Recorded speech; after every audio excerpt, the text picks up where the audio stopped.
ایک میرا دوست، اس کا تعلق برادران میں سے ہے، برادران سلن سے، تو اس نے مجھ سے پوچھا کہ واقع کربلا مولا علی مشکل کشاں ہیں اور سب کی مدد کرتے ہیں ابھی بھی، تو واقع کربلا میں جب مولا علی نجف میں تھے تو انہوں نے امام حسین کی مدد کیوں نہیں کی؟ امام حسین علیہ السلام کی مدد نہیں کی یا امام حسین علیہ السلام نے مدد نہیں لی؟ امام حسین علیہ السلام کی مدد کرنے کے لیے فرشتے اترے تھے، امام حسین کی مدد کرنے کے لیے جن اترے تھے۔ خوبی کی بات یہ ہے، یہ اہل سنت کتابوں میں ہے کہ امام حسین کی مدد کرنے کے لیے فرشتے اترے تھے، جن اترے تھے، لیکن امام حسین نے مدد نہیں لی۔ کیوں نہیں لی مدد بھائی؟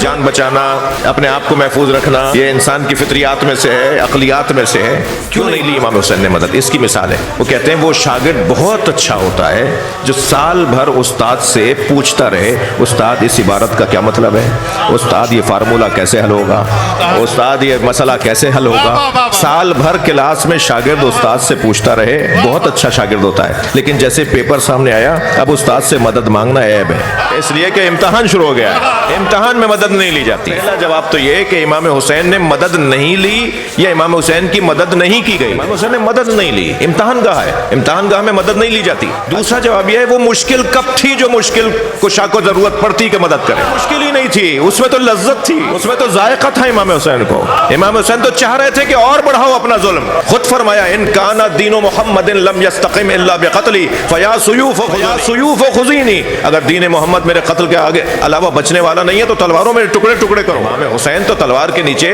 اللہ سے باتیں کر رہے تھے، خنجر کے نیچے امام حسین تو اللہ سے مناجات کر رہے تھے۔ امام حسین پہ تو جتنی مصیبت بڑھ رہی تھی اتنا ہی چہرے پر اور رخساروں پہ سرخی بڑھ رہی تھی۔ چہرے کی رخسار کی سرخی بڑھتی ہی تب ہے جب اندر سے دل مطمئن ہو۔ جو گھبرایا ہوا ہوتا ہے نا اس کا چہرہ پھیکا پڑ رہا ہوتا ہے، جو ڈر رہا ہوتا ہے اس کا چہرہ اتر رہا ہوتا ہے۔ امام حسین کے لیے ہے کہ کربلا میں جتنے حسین تھے نا عصر کے وقت، ساری زندگی میں امام حسین کا چہرہ اتنا حسین نہیں تھا۔ حسن کا پیکر تھا اس وقت امام حسین کا چہرہ انور۔